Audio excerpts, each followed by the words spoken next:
급여 입력 메뉴 네 번째 강의 시간인데요. 이번 네 번째 강의는 굉장히 좀 어려울 거예요. 그 세법적인 지식도 어느 정도 있으셔야 되기 때문에 그런 것이죠. 지금부터 급여 입력 메뉴 네 번째 강의를 시작하도록 하겠습니다. 네, 지금 박지성 씨 급여를 지금 제가 먼저 입력을 해놨는데요. 여기다가 200만 원 이렇게 쳤죠. 자, 그랬었을 때 지금 각종 공제 6개 공제 항목 주민세까지 나오고요. 그 다음에 연말정산, 그러니까 매년 2월 달에 근로소득자들은 지난 1년치 전체에 대해서 연말정산을 하죠. 근로소득에 대해서. 그래서 그 근로소득세 연말정산 결과 소득세를 추가적으로 더 떼어야 되는 경우도 있겠고 아니면 돌려줘야 되는 경우도 있을 겁니다. 그래서 2월 달에는 이러한 공제 항목을 두 가지를 추가해 놓으셔야 되는데 메뉴는 여기 있죠. 예, 수당공제 여기 메뉴를 버튼을 누르면 이러한 급여 공제 항목이 나오는데요.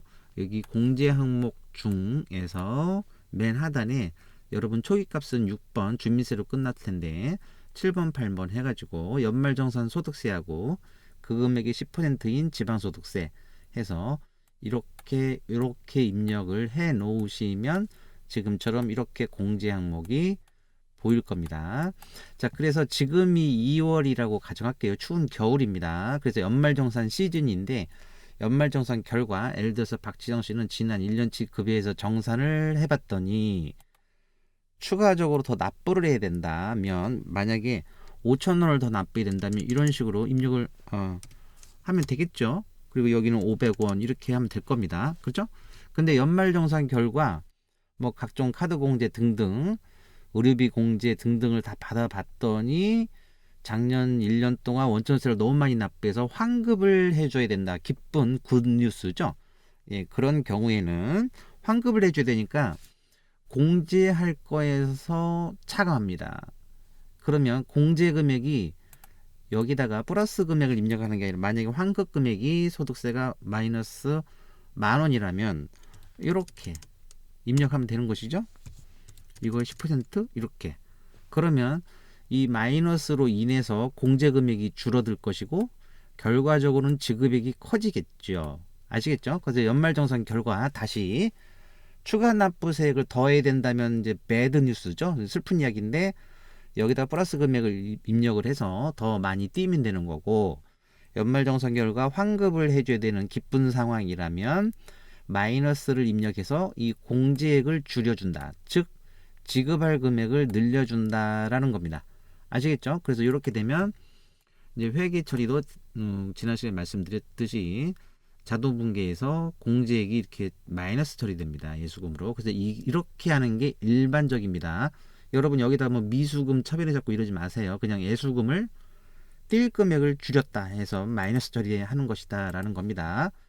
그 다음에 이제 2월이 지나서 그 이제 3월부터는 또 내년, 그러니까 지금이 3월 달이면 연말정산 다 끝났고 3월 기수분부터 내년 1월까지는 일반적인 달이죠. 연말정산 달이 아니라 그 경우에는 여기 미사용으로 해 놓으시면 되겠네요. 이렇게 미사용으로. 그래서 2월 달만 사용으로 해 놓으시고 쓰시면 되겠습니다. 그래서 지금까지 2월이라고 가정하고, 즉 연말정산 시즌이라고 가정하고 연말정산 결과 금액을 어떻게 입력하는지 공제액에서 플러스 마이너스 하는 것이지 돌려준다고 해서 급여 항목에다 넣는 게 아니라 공제 항목에다가 반영을 하는 것이다 라고 말씀을 드립니다. 자, 그 다음에 이제 상여금이 문제인데요. 이 상여가 기본급여 대지는 수당, 각종 수당들 있죠. 뭐 식대 이러한 것들 수당하고 성질이 완전히 달라요. 상여가 세법상으로 좀 특별히 취급을 합니다. 상여만. 그래서 급여공제 메뉴에서 다시 한번 보시면 여기 상여가 안 보이시면 상여를 입력하시고 그 다음에 과세죠. 상여금 무조건 과세합니다. 과세했을 때 이 2번 여기 그러니까 급여하고 수당은 1번을 선택하시고요. 상여금은 여기 2번을 선택하시고 확인을 누르셔서 세부 항목이 상여로 표시되셔야 됩니다. 그건 참고하시고요. 그 다음에 저장을 누르시면 상여금에 대한 이제 원천세 계산 방식이 나오겠죠. 자, 그래서 그 결과 상여금이 이렇게 지금 표현되고 있습니다. 근데 문제는 이 상여금을 여기다가 박지성 씨 기본급 200에다가 예를 들어서 지금 2019년 4월인데요. 4월에 어떤 이유로 보너스를 받았다. 뭐 50만 원을 이런 식으로 입력을 하면 지금 연말정산은 지울게요. 이야기는 끝났으니까. 자, 다시 상여금이 없었을 때를 비교해 보면 자, 200인 상태입니다. 그래서 여기서 소득세를 한번 보십시오. 현재 19,520원인데 상여금을 50만 원이다 라고 하면 숫자가 이렇게 움직이죠. 근데 이 상여 5만 원이네요. 50만 원을 넣었을 때 이렇게 숫자가 움직이는데 띄는 소득세가 달라지죠. 근데 이 소득세 계산 방식이 매우 복잡하다는 거예요. 아시겠죠? 그래서 어떻게 계산되는지 혹시 지적 호기심이 있으신 분들은 지금부터 이 강의를 들으시면 됩니다. 아니면 이제 그런가 보다 하는 정도로만 좀 맛배기로 공부하셔도 되겠고요. 자, 상여금 우리 사분의 홈페이지에서 상여금을 쳤습니다. 검색어. 네, 치면은 이제 각종 글들이 올라오는데 이제 프로그램 FAQ에 있네요. 상여금에 대한 원천 징수하는 방법, 계산 방법인데요. 지금 여기 사례가 나왔는데 3월 달에 상여금이 나간다. 그랬을 때 그 원천 징수를 어떻게 하는 거냐에 대한 이야기인데요. 지금부터 잠깐 세법 공부 좀 하고 오겠습니다. 지금 공부하겠습니다. 자, 1월 달에는 기본급 200, 2월 달도 기본급 200, 그 다음에 3월 달은 200 더하기 상여금 90만 원이 나가서 3월에는 총 290만 원이 나갔다고 가정합니다. 그때 1월하고 2월은 그냥 일반적인 원천징수세액을 구하면 되고요. 물론 저희 사분의 프로그램이 자동 계산하고 있죠. 자동으로 이 금액들을 뽑아요. 근데 3월달이 문제죠. 이 90만 원은 3월 한 달 동안 땀을 흘려서 고생했다고 대가로 90만 원 줬지만 실제 공헌은 이 상여금 90만 원을 받게 된 이유는 1월, 2월, 3월 3개월 동안 고생을 해서 다만 3월 달에 나간 것 뿐이거든요. 그래서 지급 대상 기간이라는 용어가 나오는데 3월에 상여금 지급 대상 기간은 지급은 3월에 했지만 1월, 2월, 3월 3개월 동안 고생한 거에 대한 보너스죠. 그렇죠. 그래서 1월, 2월, 3월 근로에 대한 상여로 봅니다. 세법은. 그래서 지급 대상 기간은 몇 개월? 3개월치이다라는 겁니다. 근데 만약에 이게 이제 보너스가 1년에 2번이 나갔다. 그래서 만일 기존 상여금이 있었다. 그러니까 지금 처음 보너스는 3월에 받았는데 만약에 7월 달에도 상여금을 받았다. 7월 달에 만약에 가정하는 거예요. 상여금을 2번 받은 거예요. 2번째 받았어요. 그랬었을 때 기존 상여금이 있는 경우죠. 7월 기준으로는. 그래서 그 경우에는 기존 상여 있는 달의 다음 달. 그러니까 3월에 나갔으니까 4월부터 카운트합니다. 그래서 다음 달인 4월 달부터 현재 월이 7월이죠. 그래서 4, 5, 6, 7 해가지고 지급 대상 기간은 그 경우에는 4개월치에 대한 보너스죠. 지금은 3개월치에 대한 보너스지만 이런 식으로 그 지급 대상 기간 카운트를 하는 것이다라는 거를 참고하시고요. 방법 1이 있고 방법 2가 있어요. 그래서 과거를 정산하는 방식이 있고 과거를 안 쳐다보고 보너스 나가는 달만 갖고 노는 방식이 있어요. 비정산 방식이라고 그러는데 정산 방식을 먼저 말씀드릴게요. 정산 방식이 당연히 어렵겠죠? 과거를 쳐다보고 있으니까 1단계, 2단계, 3단계라고 이제 제가 설명을 해놨는데요. 일단 월 평균 급여를 계산합니다. 그래서 상여액 더하기 지급 대상 기간의 상여금 제외한 나머지 급여 합계 그리고 지급 대상 기간 월수로 다시 나눠요. 그러니까 얘를 위 사례에서 이렇게 나간 경우에 3개월 평균 급여는 첫 달 1월, 2월, 3월 기본급에다가 보너스 그래서 총 급여액을 합쳐서 나누기 3을 합니다. 그러니까 기본급은 200, 200, 200이니까 나누기 3하면 원래 200일 테고 사실상 90만원 상여금을 나누기 3을 한 거죠. 평균을 구해야 되니까. 그래서 어떻게 보면 월 평균 상여 금액은 30만원이 되겠네요. 90 나누기 3이니까. 그래서 200 더하기 30 해서 230만원이 평균 급여다라는 겁니다. 1단계. 2단계는 이 230만원에 대해서 간이세액표를 적용해요. 그래서 우리가 지난 시간에도 말씀드렸지만 간이세표가 우리 실무 자료실에 있어요. 사본의 홈페이지. 그래서 230만 원이 쭉 내려가 보면 여기에 230이 한참 내려가네요. 30만 원 얘는 미만이고 얘는 이상이니까 이 구간을 찾아야 되겠죠? 요 구간입니다. 요 구간. 그다음에 이제 부양가족 수는 없다고 가정했죠. 그래서 공제 대상 가족 수는 본인 한 명이죠. 그래서 29160 이게 근로소득 간이세표에 의한 원천징수 세액입니다. 그래서 29,160원이죠. 그래서 230만 원에 대한 그러니까 평균급여에 대한 원천징수세액은 29160이에요. 그 다음에 정산 2단계 그리고 1월 2월은 그럼 얼마를 원천징수했겠냐면 이때는 200이었죠 실제. 그래서 1월 달로 가보면 200만 원이었을 테니까 200만 원에 대한 세금 19520이네요. 19,520원. 그래서 1월도 19,520원, 200만 원에 대해서 2월도 19,520원. 문제는 보너스를 받은 상여금이 있는 3월 달에 얼마를 뗄 거냐의 문제이기 때문에 3월 달에 월평균 급여를 구했더니 230이더라. 그래서 29160이었고요. 3단계 이제 정산을 합니다. 그래서 이 29160이 평균적으로 29160이어야 되니까 곱하기 3개월을 해서 총 세금을 구하고 그 다음에 기존에 띈 거 기원천징수세 그래서 1월분 19,520원 2월분 이 금액 그래서 떼어가지고 정산을 하는 거죠 지금. 그래서 440원이 3월 달에 원천징수 해야 되는 세액이다. 정산 방식으로 지금 과거를 정산했어요. 이 3개월을 곱했다는 얘기가 과거를 본다는 얘기죠. 그리고 또 2달치 낸 거 빼줬기 때문에 과거를 보고 정산을 했습니다. 그래서 이 경우에 이제 이렇게 나온다는 이야기고요. 비정산 방식은 과거를 안 봐요. 안 봐. 그래서 3월달 급여만 봐요. 그래서 기본급 200만 원에다가 상여금 90만 원인데 지금 가로가 없습니다. 그래서 나누기 3개월 하긴 하는데 상여금만 나누기 3을 해요. 상여금만. 그래서 200 더하기 30이죠. 그래서 이 경우에도 어떻게 보면 평균급여가 230이 나왔네요. 그 다음에 230만 원에 대한 간이세표 아까 29160 똑같죠.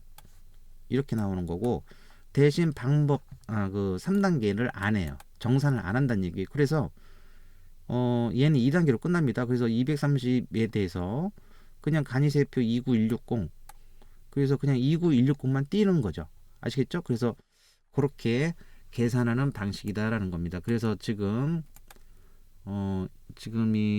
4월 달이라서 샘플을 잘못 들었네. 얘를 지금 4월인데 그래서 그런 식으로 세금을 원천징수 하는데 그러면 어느 경우에 정산 방식으로 원천징수를 하고 보너스 어떨 때 보너스에 대해서 비정산 방식으로 하는지 여기 세법을 좀 카피 떠났는데요.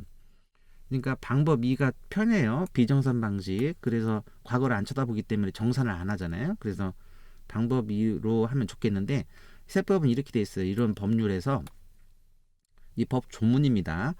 사전 약정이 있는 보너스라면 방금처럼 비정산 방식으로 간단하게 계산해도 된다라는 거죠.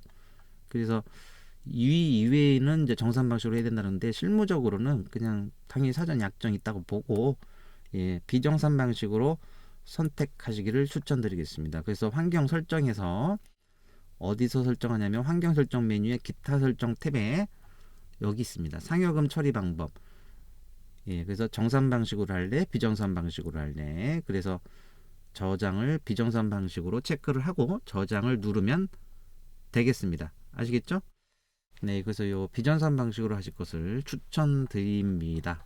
그래서 여태까지 이제 상여금 원천징수세액 계산하는 방법에 대해서 이 소득세를 얼마나 뛸 건지에 대한 이야기를 말씀을 마무리하겠습니다. 자, 그래서 아까 초반에 연말정산 부분 요 공제에다 이렇게 넣는 거다. 그 다음에 상여금 비정산 방식과 정산 방식 설명을 드렸고요. 마지막 내용인데요. 아주 예외적인 경우인데 지금 역시 4월인데요. 4월 귀속분인데 지급일이 4월 26일 하단에 보면 하나밖에 없죠. 근데 어떤 이유로 박지성 씨는 이 상여금을 지울게요. 자, 200 해서 19,520원이 나왔는데요.